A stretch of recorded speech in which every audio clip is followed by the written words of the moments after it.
네, 오늘은 하이델베르크 교리문답 제47주일입니다. 찬송의 책 507페이지입니다. 122문답입니다. 첫째 간구는 무엇입니까? 이름이 거룩히 여김을 받으시옵소서로 이러한 간구입니다. 무엇보다도 먼저 우리로 하여금 주를 바르게 알게 하시며 전능하심과 지혜와 선하심과 의와 자비와 진리가 환히 빛나는 주의 모든 일에서 주를 거룩히 여기고 영화롭게 하며 찬송하게 하시옵소서. 또한 우리의 모든 생활, 곧 우리의 생각과 말과 행동을 주장하셔서 주의 이름이 우리 때문에 모독을 당하지 않고 오히려 영광과 찬송이 되게 하시옵소서.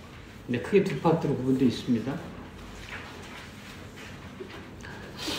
사랑하는 주 예수 그리스도의 백중인 형제자매 여러분, 우리가 기도할 때 하나님께 무엇을 아뢰어야 합당하겠습니까? 오늘 우리의 신앙고백 문답은 그것에 관한 교훈입니다. 우리가 45주에서 주의 날 45주에서 하나님께서 무엇을 구하라고 명령하셨습니까? 이렇게 묻고 답하기를 우리 영혼과 몸에 필요한 모든 것을 구하라고 명령하셨습니다. 말 그대로 우리 몸과 영혼에 필요한 모든 것입니다. 그리고 우리가 지난 주일 46주에서 하나님을 아버지라고 부르라고 우리 주님께서 명령하셨습니다. 하늘과 땅을 지으신 창조주이시고 오늘도 우리를 돌보시고 보존하시는 섭리의 주님이시지만 그분께서는 우리 아버지처럼 친근하게 우리를 살피시고 우리를 지켜주신다는 그런 믿음의 확신을 갖게 하셨습니다. 우리가 지난주에 기도에 관련해서 이렇게 배워왔던 바를 따라 우리가 생각을 해보면 우리가 일상생활에서 필요한 아주 기본적이고 필수적인 것을 구하는 게 마땅한 일로 보여집니다. 매우 자연스럽게 받아들여집니다. 예를 들면 내가 편안하게 내 삶을 영위할 수 있도록 충분한 재물을 주십시오. 내가 내 일터나 사업장에서 어렵지 않도록 감당할 수 있는 능력을 충분히 주십시오. 혹은 내가 내 자녀들을 잘 살필 수 있도록 지혜를 주십시오. 이런 것들을 구하는 게 마땅하고 주님께서 가르쳐 주신 기도에 대한 그런 훈계에 합당한 것처럼 보입니다. 그런데 우리가 주기도문 첫 번째 간구의 내용을 보면 전혀 다른 것을 가르치십니다. 그게 뭐냐면 주의 이름이 거룩히 여김을 받으소서입니다. 근데 우리의 영혼과 몸에 필요한 모든 것을 구하라 말씀하셨는데 정작 예수님의 가르침은 주님의 이름이 거룩히 여김을 받으십시오 라는 간구를 우선하게 하십니다. 이것은 우리 생활에 필요한 것을 구하라는 명령과 거리가 매우 멀어 보입니다. 그러니까 당장 나의 필요를 아버지 앞에 구할 게 많은데 좀 실망스럽게 느껴지기도 할 수 있습니다. 그렇다면 우리 몸과 영혼에 필요한 모든 것을 구하라고 우리에게 가르쳐 주신 것과 예수님께서 우리에게 가르쳐 주신 기도의 이 내용이 서로 충돌하는 것인가 하는 문제입니다. 과연 그렇겠습니까? 그럴 리가 없습니다. 우리 몸과 영혼을 위해 필요한 모든 것을 구하라 할 때 이 말씀 앞에 훨씬 더 근본적인 전제가 있습니다. 우리 몸과 영혼에 필요한 것을 구한다는 의미에 앞서서 그러면 우리의 존재 목적이 뭐냐는 문제입니다. 우리를 이 땅에 존재하도록 두신 하나님의 목적이 뭐냐는 문제를 우리가 먼저 살펴야 되겠습니다. 그것이 만약에 우리 자신의 즐거움, 우리의 행복, 그런 것들이 우리 삶의 우선적인 목적이라면 내가 실제 삶에 필요한 모든 것을 앞세우는 게 합당할 것입니다. 우리의 존재 목적이 우리 자신에게 있다면 우리가 구하는 모든 필요 역시도 나 중심적으로 구하게 될 것이고 그렇지 않고 반면에 우리가 하나님을 위해 존재한다라고 하는 스스로의 존재의식, 그 목적에 대해서 가지고 있다면 우리가 구하는 모든 것도 하나님 중심적으로 아뢰고 구할 수 있게 될 것입니다. 그렇다면 하나님께서는 우리의 존재 목적에 대해서 무엇이라고 가르치셨습니까? 하나님이 왜 세상을 창조하셨고 그 안에 창조의 정말 정점으로서 우리 인생을 창조하셨습니까? 그것은 성경이 일관되게 말씀하시지만 하나님의 영광을 찬송하기 위해서, 하나님과의 교제를 통해서 기뻐 그 찬송을 받으시기 위해서 인생들을 하나님 형상을 따라 창조하셨다고 말씀하십니다.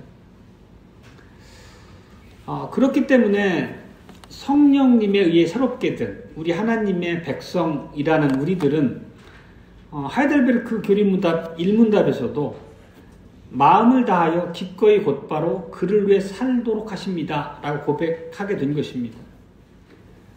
우리가 이런 고백을 할 수 있게 된 것은 우리의 존재 목적에 대해서 하나님께서 알게 하신 바를 내 마음에 깊이 새기고 그걸 진리로 고백한다는 연장선에 있는 내용입니다.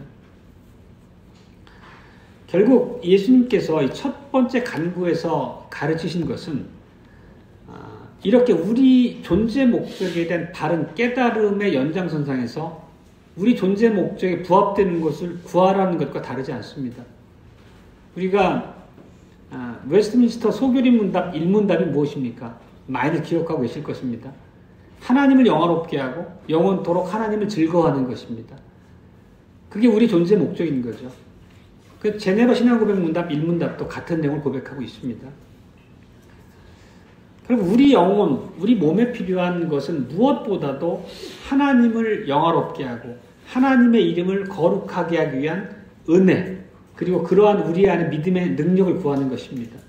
그래서 예수님께서는 너희가 기도할 때에 주의 이름이 거룩히 여김을 받으시옵소서 라는 기도를 가장 우선해서 아버지께 드릴 수 있도록 그렇게 명령하고 가르치신 것입니다. 오늘 오늘 제목은 기도의 첫 번째 주제는 삶의 목적과 똑같이 하나님을 영화롭게 하는 것이 되어야 한다는 것입니다. 우리가 우리의 존재 목적을 바르게 깨달는다면 우리의 기도 역시 하나님을 영화롭게 하는 것이어야 된다는 뜻입니다. 우리의 첫 번째 대지는 하나님이 우리에 의해서 찬양 받으시도록 기도하라는 뜻입니다. 이거는 무슨 뜻이냐면 우리가 하나님이 어떤 분이신지를 바르게 알고 찬양 드릴 수 있도록 해달라는 간구입니다. 여기서 만약에 주의 이름이 거룩히 여김을 받으소서 할 때 이 이름이라는 말은 무엇을 가리키는 것으로 우리가 이해해야 되겠습니까? 우리가 만약에 이름이 높다 그러면 그 사람의 이름 석자가 높다는 의미라기보다는 그 사람 명예, 명성 이런 것이 높다라는 의미로 우리가 이해합니다. 마찬가지로 주님의 이름이 거룩히 여김을 받으소서라고 하는 것은 주님의 이름으로서의 우리가 이해하는 여호와 엘로힘 이런 거란 의미보다는 하나님의 명성, 하나님의 명예가 높아지시도록 그리고 우리가 하나님이 어떤 분이신가를 충분히 깨닫고 하나님의 이름을 높일 수 있도록 간구한다는 의미입니다. 그렇다면 하나님이 어떤 분이신지를 우리가 어떻게 알 수 있습니까? 우리가 가지고 있는 새 일지신조의 하나인 벨직 신앙 고백 2항에서 여기와 관련된 고백을 깊이 담고 있습니다. 찬송의 책 445쪽입니다. 한번 찾아서 같이 보시면 좋겠습니다. 우리는 두 가지 방도로 하나님을 안다. 첫째, 가장 아름다운 책으로서 우리 눈앞에 펼쳐진 우주 만물의 창조와 보존과 통치에 의해서이다. 사도 바울이 로마서 1장 20절에서 말한 바대로 우주 안에 있는 크고 작은 모든 피조물들은 하나님의 보이지 않는 속성들, 즉 그분의 영원한 능력과 신성을 분명하게 알아보도록 인도하는 그 책의 수많은 글자들이다. 이런 부분이 앞부분에 있습니다. 이게 무슨 뜻인가요? 하나님께서는 당신이 하신 사역 안에 당신이 어떤 분인지를 드러낸다는 것입니다. 지금 방금 읽은 부분 중에 있는 하나님 사역은 어떤 사역을 말씀하고 있습니까? 바로 창조 사역에 대한 고백입니다. 가장 앞선 부분이.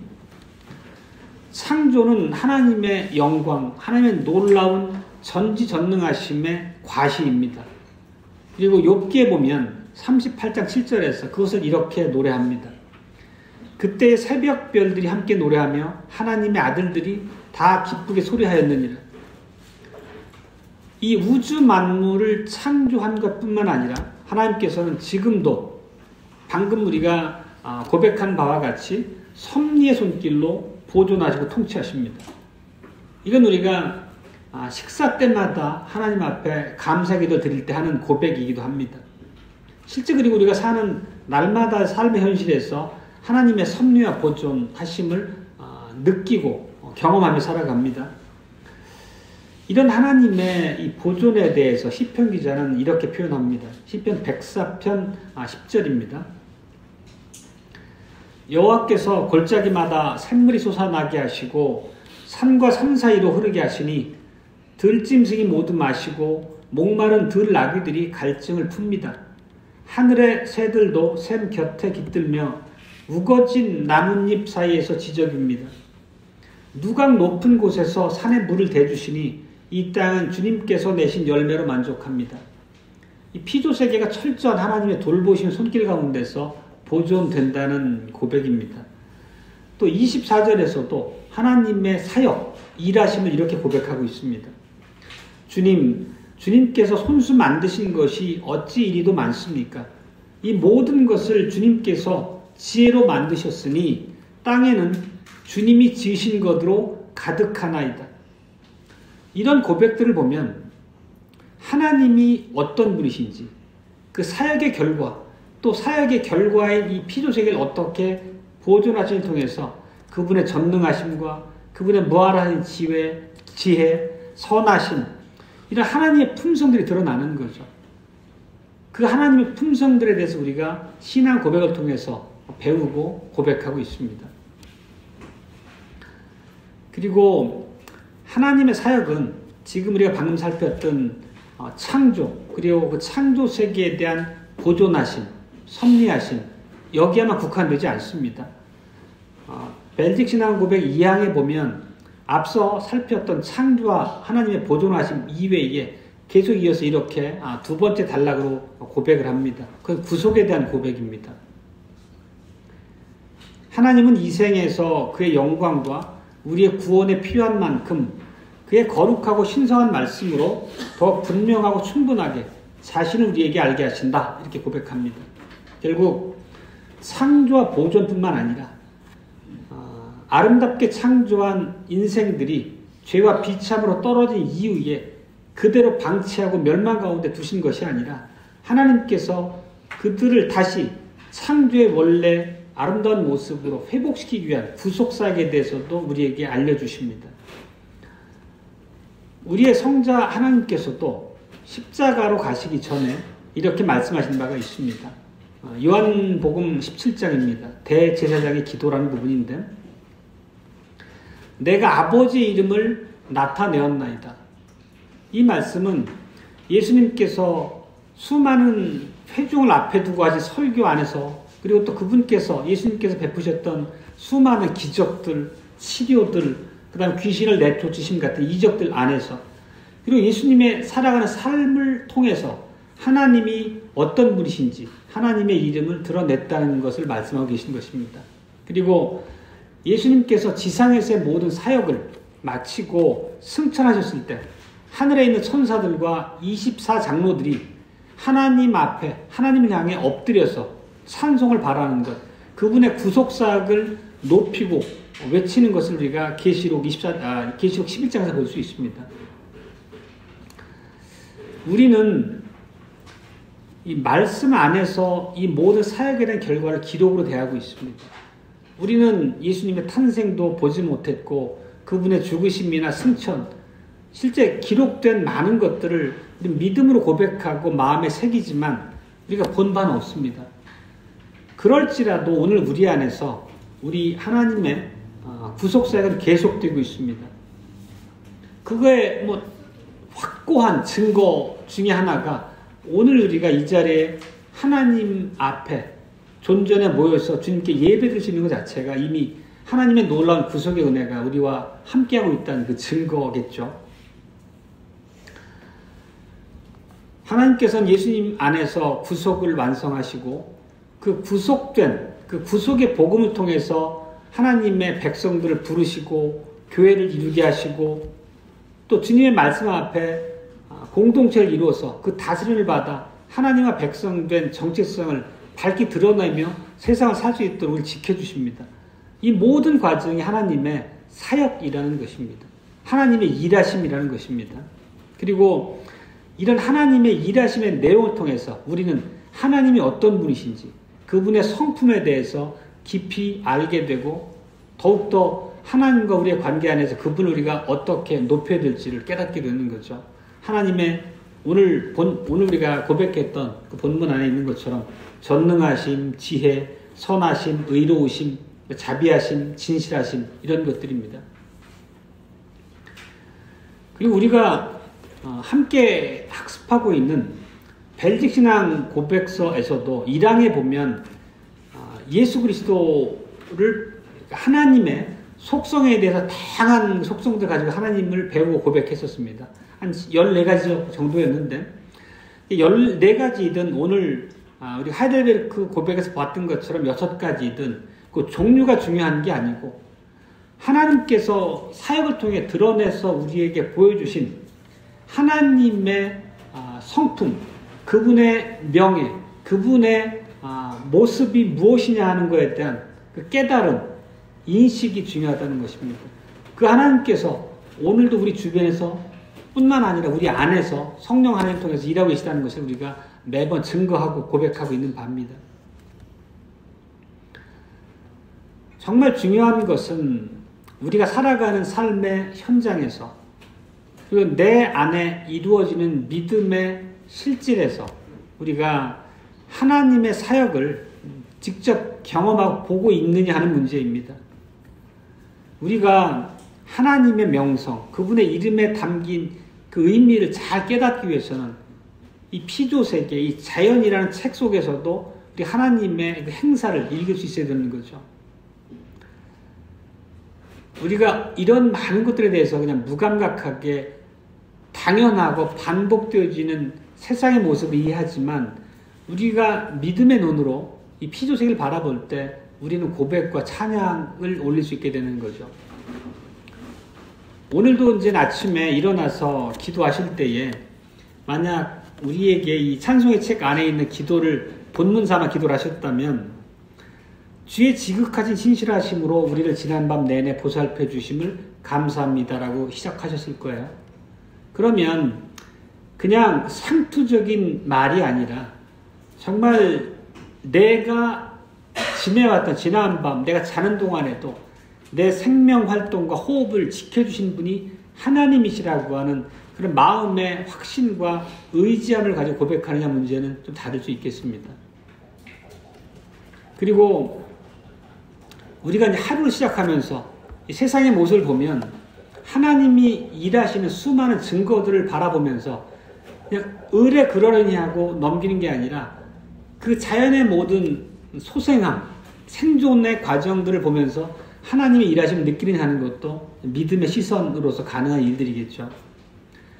따사롭게 비치는 햇살들, 지저귀는 새들, 형형색색의 꽃들 그런 것들이 하나님의 일하심과 돌보심이 없이 존재할 수 없는 것들이죠. 성경은 분명히 이렇게 말하고 있습니다.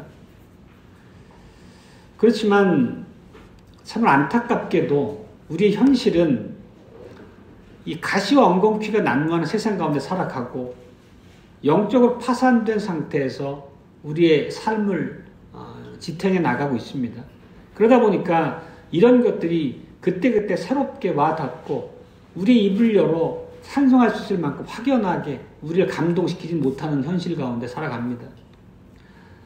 너무 세상의 방식에 젖어 있기 때문에 하나님께서 일하시는 명백한 사실 앞에서도 우린 좀처럼 그냥 둔감한 거죠. 그러다 보니까 우리가 마땅히 하나님께 드려야 될 찬송을 하나님께 합당한 방식으로 드리지 못하는 그런 부족함 가운데 휩싸여 살아가는 거죠. 우리가 벨직신앙 고백 2장에서 봤던 것처럼 우리 오늘의 고백에서도 마찬가지지만 하나님께서는 온 우주 만물을 창조하셨기 때문에 우리의 찬송을 받아 마땅하신 분입니다. 그리고 그 안에 우리도 두셨고 또 우리 삶을 또 우리 주변의 모든 세계 안에서 충만하게 역사하시고 일하고 계십니다. 이런 모든 것 가운데서 우리가 하나님을 찬송해야 마땅한 것입니다. 이것이 바로 오늘 고백과 관련된 내용입니다. 오늘 40질주일의 표현에 보면 결국 하나님의 이름이 거룩히 여김을 받으시옵소서라고 하는 의미는 뭐냐면 우리가 이렇게 주님을 바르게 알 수 있도록 기도를 하라는 뜻입니다. 정말 주님이 어떤 분이신지 우리 삶의 매 순간 어떻게 역사하시고 우리를 지키시고 하나님의 믿음 가운데 두시고 인도하시는지 그 하나님의 일하심을 우리가 믿음의 눈으로 볼 수 있도록 구하라는 뜻입니다. 다시 보면 주의 전능하심과 지혜와 선하심과 의와 자비와 진리가 환히 빛나는 주의 모든 일에서 주를 거룩히 여기고 영화롭게 하며 찬송하게 하시옵소서. 이 말씀의 의미는 날마다 우리 앞에 펼쳐내시는 주님의 일하심을 우리가 예민한 믿음의 눈으로 볼 수 있도록, 그래서 하나님께서 얼마나 지혜롭고 얼마나 선하시며 의로우신 분인지 그분의 품성을 깨닫고 점점 더 그에 합당한 찬양을 우리가 드릴 수 있도록 그렇게 우리가 하나님을 바르게 볼 수 있도록 기도하라는 뜻입니다. 바로 예수님이 가르치신 기도의 맨 앞부분에 이것을 두셔야 할 만큼 이것은 매우 중요한 주제로서 우리에게 다가오는 거죠. 그리고 이 간관에 보면 하나님의 이름이 거룩히 여김을 받으시옵소서라고 합니다. 여기 보면 이 거룩하다라는 동사 영어 단어를 보면 헬로우라는 단어입니다. 이것은 이제 거룩하게 하다, 깨끗하게 하다 뭐 이런 의미를 가진 단어인데 하나님의 이름은 1.1획의 어둠도 없기 때문에 하나님의 이름을 깨끗하게 하다는 의미는 아닐 것입니다. 그러니까 여기서 하나님의 이름이 거룩히 여김을 받는다는 의미는 분명히 구별의 의미로서 우리가 이해하는 바입니다. 우리가 특히 거룩 그러면 구별로서의 의미를 갖고 있다는 것을 이렇게 알고 계시죠. 그러면 하나님의 이름이 거룩히 여김을 받는다. 하나님의 이름이 구별된다는 것은 어떤 의미입니까? 이 세상에는 수많은 유명한 것들이 있습니다. 그리고 세상 사람들의 추앙을 받는 수많은 것들이 있습니다. 그렇지만 이 세상에 있는 수많은 그런 추앙을 받고 명성을 누리는 것들과 결코 비교할 수 없이 하나님의 이름을 구별해서 높이라는 뜻입니다. 오늘 우리가 47절에서 고백한 것처럼 하나님의 능력과 지혜와 선하심, 의로우심 이런 것들은 이 땅에 존재하는 어떤 피조물의 높음, 위대함과 결코 비견할 수 없을 만큼 무한히 높고 위대하시다는 것입니다. 그것을 정확히 분별해서 하나님의 이름을 거룩하게 하시옵소서. 그 분별을 우리 안에 깊이 새기라는 뜻입니다. 하나님이 어떤 분이신지를.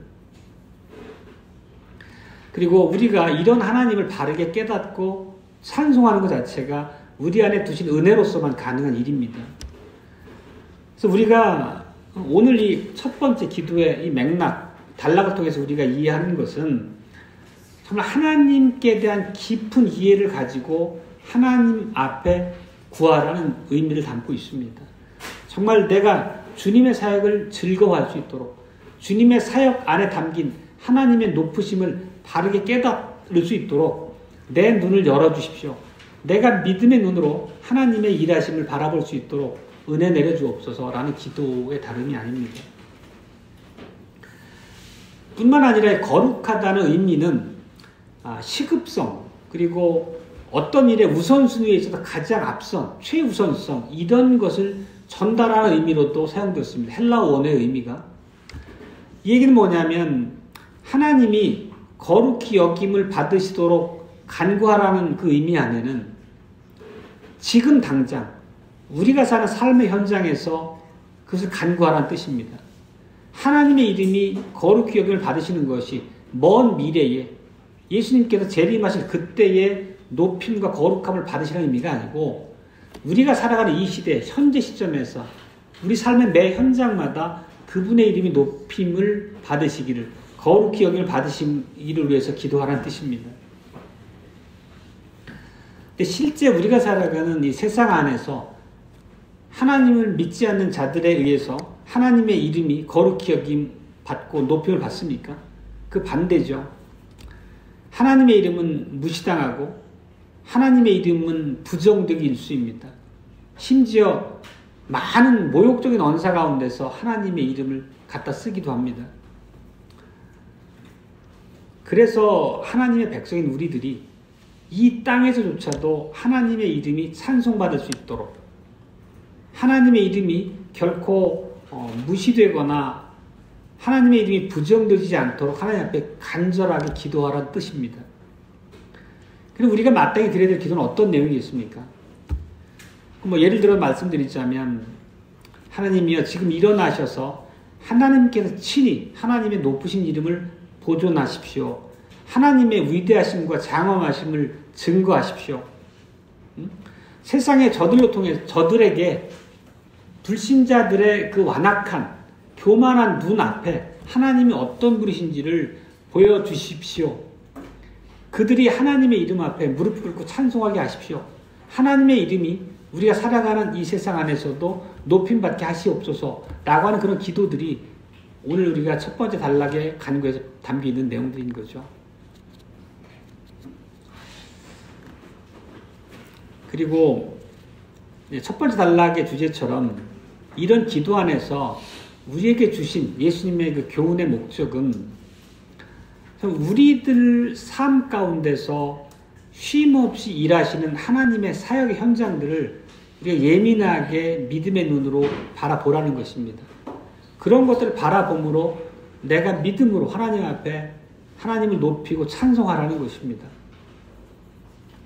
그리고 오늘 두 번째 대지는 하나님이 우리 때문에 찬양 받으시도록 기도하라는 것입니다. 오늘 이 47주일의 문답은 앞서 말씀드렸던 것처럼 두 부분으로 나눠져 있습니다. 지금 앞에서 살펴본 부분이 그 단락의 앞부분에 대한 이제 설명을 담고 있었던 것이고, 그것은 뭐냐면 그 앞부분에서 얘기한 걸 다시 한번 정리하면, 우리가 하나님을 바르게 알므로써 우리가 하나님을 영화롭게 찬양할 수 있도록 우리를 그 자리에 바르게 세워달라는 간구였다면, 두 번째 이제 다른 얘기를 좀 담고 있습니다. 이 땅에는 믿는 자보다 하나님을 알지 못하고 믿지 않는 자들이 훨씬 더 많습니다. 그들은 하나님이 존재하신다, 하나님이 살아계신다는 사실을 인정하지 않고 하나님의 이름을 외면하죠. 외면을 넘어서서 하나님의 이름을 짓밟습니다. 벨직 2장에서 보면 하나님은 우리에게 자신을 어떻게 알리시는가에서 일부를 다시 보면 이렇습니다. 앞부분 앞단락입니다. 가장 아름다운 책으로서 우리 눈앞에 펼쳐진 우주 만물의 창조와 보존과 통치에서이다. 쭉 이어갑니다. 그리고 이어진 뒷부분에 가서는 어떻게 우리가 고백을 하냐면, 하나님의 신성과 능력이 너무도 분명해서 이 모든 만물은 사람들의 유죄를 입증하며 핑계할 수 없도록 하기에 충분합니다. 이렇게 얘기하고 있습니다. 모든 사람은 하나님께서 햇빛과 우로를 내리시고 새들을 먹이시고 뿐만 아니라 구속사역의 일환으로 교회를 모으시는 그 가운데서 하나님의 사역을 보아야 마땅합니다. 그렇지만 사람들은 자신들의 문제, 자신들의 타락한 본성, 자신들의 어두워진 그런 시야 안에서 하나님이란 모든 사역을 바라보기를 거절한다는 거죠. 그러면서 모든 피조세계의 변화와 이런 유지라고 하는 것이 단순히 진화의 결과고 자연법칙의 일환일 뿐이라고 그렇게 철저하게 하나님의 일하심에 대해서 외면하고 무시하고 부정하죠. 물론 끝없이 하나님의 일하심을 부정하는 그런 완고한 자들은 결국에 심판받게 되겠죠. 근데 이런 부분 앞에서 하나님의 놀라운 은혜가 나타납니다. 바로 이 지점에서 하나님의 선하심이 드러납니다. 단순히 이 피조 세계라고 하는 이 세상의 모습 안에서 불신자들이 하나님을 바라볼 수 있도록, 하나님을 깨닫고 일하심을 알 수 있도록 그렇게 그것만 두신 것이 아니라 당신의 사역에 대한 다른 증거를 세상 앞에 두셨다는 것입니다. 그게 누구냐면 바로 우리들입니다. 하나님의 백성을, 하나님의 자녀를 불신자들 앞에 두셨다는 것입니다. 그래서 그들이 우주 만물, 자연의 모든 현상 앞에서 하나님의 사역을 보지 못하더라도 하나님의 백성인 우리들의 삶을 통해서 그들이 저들은 우리와 다르구나. 이 땅에 속하지 않은 뭔가 특별한 부분이 있구나 라는 것을 우리들을 통해 보게 하심으로 하나님을 인정하게끔 하신다는 것입니다. 그것이 하나님의 일하심의 또 다른 부분이고 하나님의 선하심의 증거이기도 합니다. 우리가 생내적인, 소위 말하자면 중생하기 전에 인생들의 모습이 얼마나 비참하고 죄로 점철된지는 성경의 도처에 나타나 있습니다. 그 중에 한 부분이 갈라디아서 5장인데 19절 제가 한번 읽어보겠습니다. 육체의 일은 현저하니 곧 음행과 더러운 것과 호색과 우상 숭배와 술수와 원수를 맺는 것과 분쟁과 시기와 분냄과 당짓는 것과 불리함과 이단과 투기와 술 취함과 방탕함과 또 그와 같은 것들이라. 이게 우리의 모습이었다는 것입니다. 하나님을 알지 못하는 자들의 모습이었다는 것입니다. 근데 이러한 모습이 우리 안에서 하나님의 역사로 말미암아 우리가 중생을 하고 우리 안에 내주하시는 성령의 일하심을 통해서 우리를 어떻게 바꿔놨습니까? 우리가 어떻게 새롭게 변화되었습니까? 그거에 대한 고백이 바로 성령의 일하심의 결과로서 우리에게 맺혀지는 성령의 열매를 통해 드러나는 거죠. 그게 바로 22절에서 이어지는 오직 성령의 열매는 사랑과 희락과 화평과 오래 참음과 자비와 양선과 충성과 온유와 절제라. 불신자들은 정말 우리의 삶을 통해서 이런 놀라운 성령의 열매들이 맺혀지고 드러난다면 이런 우리의 변화에 주목할 수밖에 없다는 것입니다. 그들이 이 차이점이 어디서 오는 것은 우선은 모르더라도 분명히 자기들과 다른 우리들의 사는 방식, 우리들의 세상적인 삶의 활동 안에서 두드러진 그런 구별되는 요소들을 발견할 수 있게 될 것입니다. 결국 이것은 우리 안에서 하나님이 일하고 계시고 우리를 통해서 드러내신 하나님의 영광의 모습들을 통해서 그들에게 다가가신다는 의미입니다. 그렇기 때문에 우리에게 하나님께서 마땅히 요구하시는 바가 우리가 또 십계명에 대한 고백도 나눴던 것처럼 성령 하나님께서 우리 마음 안에 일으키시는 그런 변화, 성령의 소욕을 따라 우리는 일관된 모양새로 살아가야 한다는 것입니다. 그리고 성령의 일하심의 결과, 성령의 열매라고 하는 것은 하나님이 우리 앞에 두신 언약의 법을 따라 사는 삶의 결과라는 것도 우리가 익히 살핀 바 있습니다.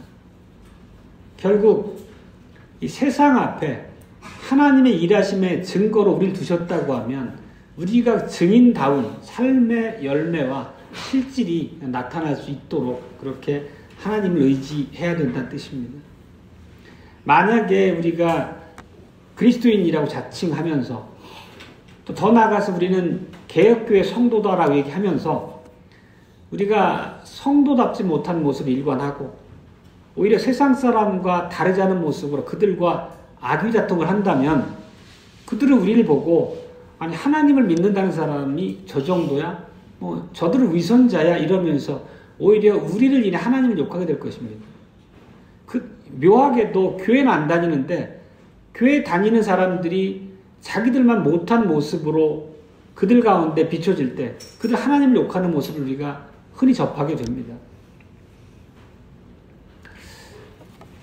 다윗이 밧세바와 더불어 그 범했던 죄에 대해서는 우리가 너무 잘 알고 있습니다.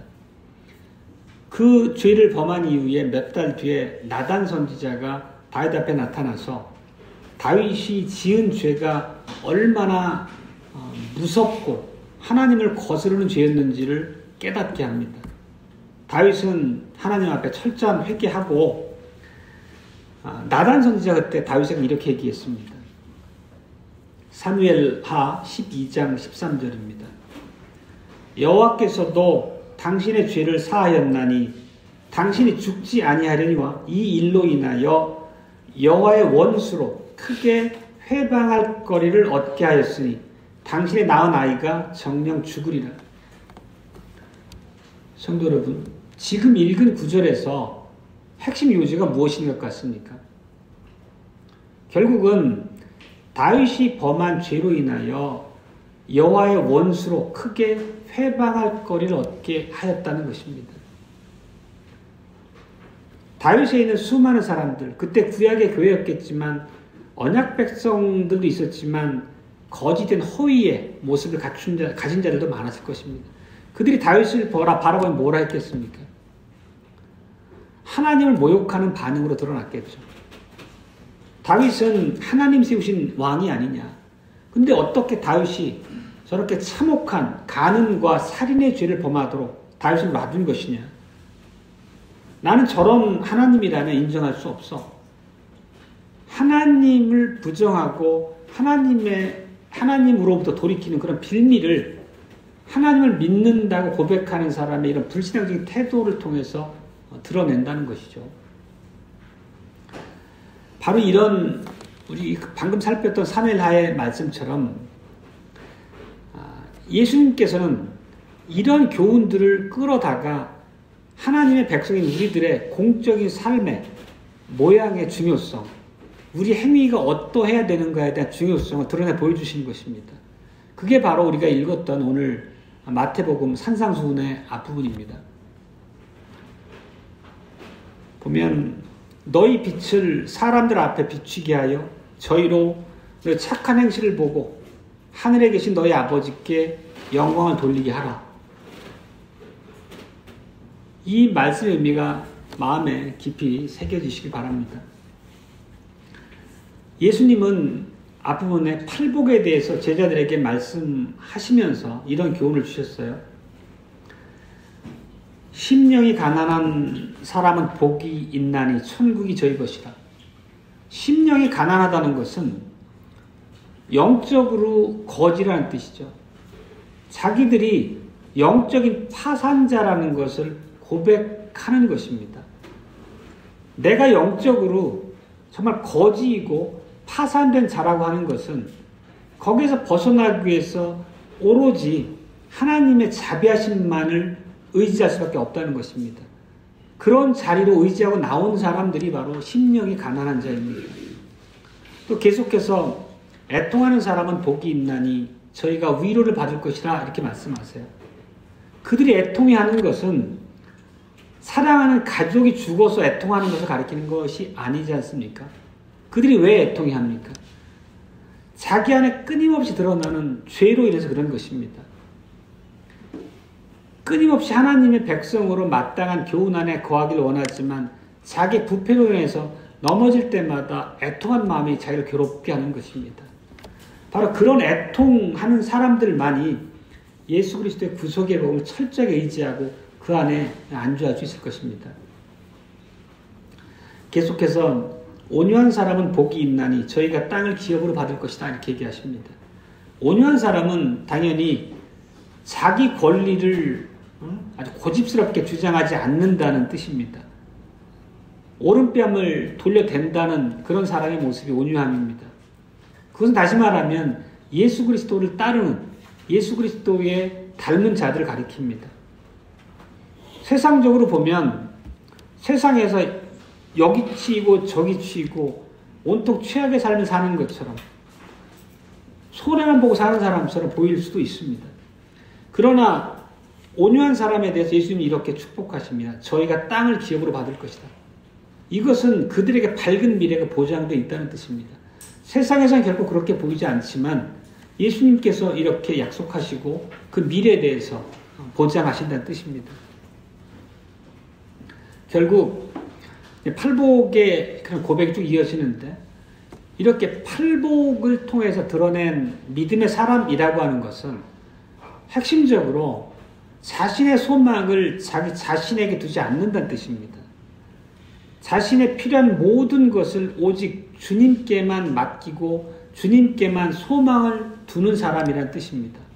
만약에 우리가 자기 자신을 부인하고 오로지 우리의 주님만 의지하고 주님 안에만 소망을 둔다고 하면 하나님께서 내게 베푸신 놀라운 은혜와 자비에 대해서 날마다 감사함을 고백하게 될 것입니다. 그러면 우리 주변의 많은 우리 이웃들 통해서도 그런 자비로 다가갈 수 있다는 뜻이고, 내 안에 정말로 영원한 소망을 통한 참 평안을 두셨다면 우리의 삶의 형편이 어떠하든지 간에 놀라운 평안으로 우리는 하나님을 즐거워할 수 있습니다.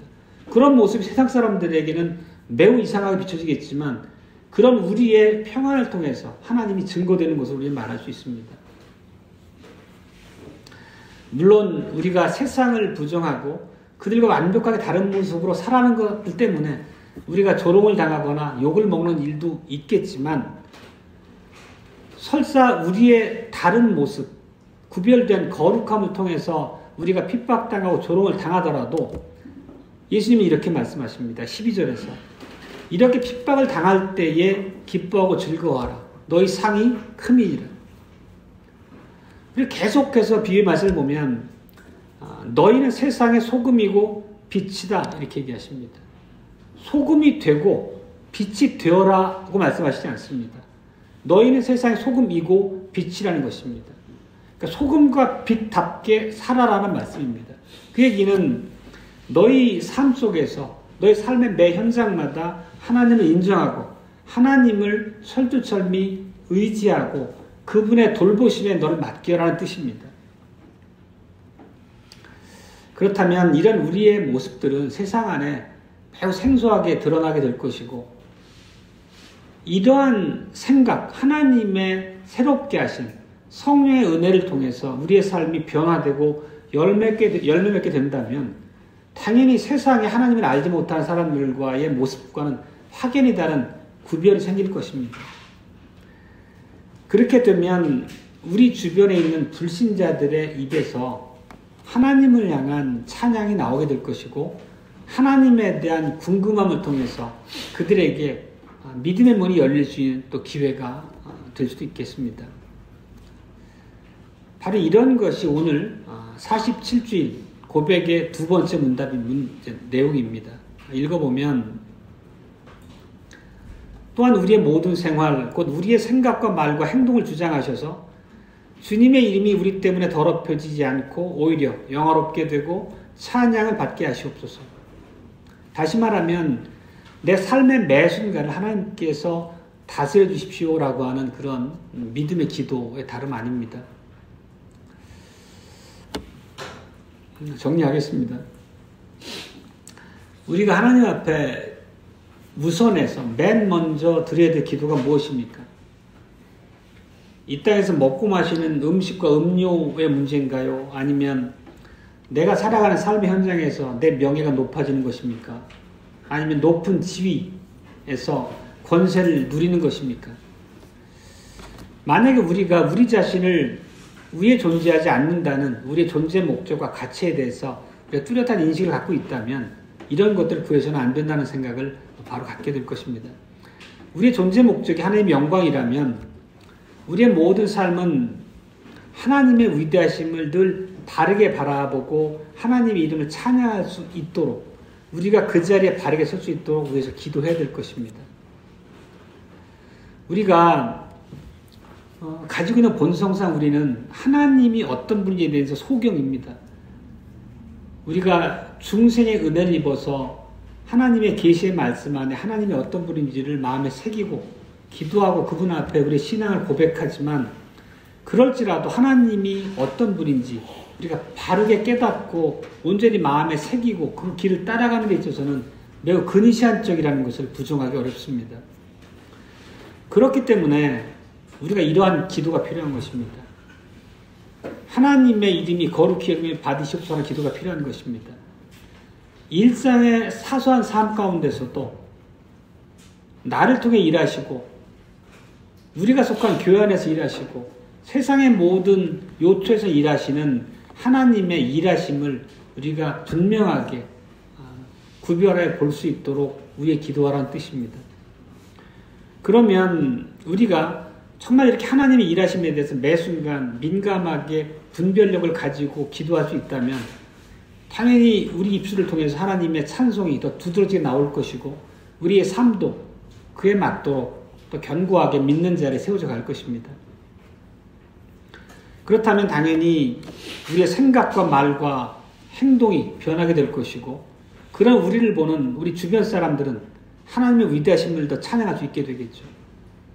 결국 오늘 이 47주일의 고백 안에서 보는 것은 우리가 하나님의 모습을 바르게 사역을 우리의 일상 가운데서 늘 명료하게 구별해 볼 수 있도록 우리의 기도하는 것이고 우리가 그러한 은혜의 결과로 변화되어지길 바라는 것이고 그렇게 우리에게 나타난 성령의 열매를 통해서 우리의 이웃들이 하나님을 바라보고 하나님을 찬송할 수 있도록 그러한 내용의 기도를 하라는 뜻입니다. 우리가 한 주간도 하나님의 이름이 거룩히 여기면 받으시옵소서라는 그 첫 번째 기도의 단락 안에 두신 그 깊은 내용을 마음에 새기고 바른 모습으로 기도하시는 한 주가 되시길 바랍니다.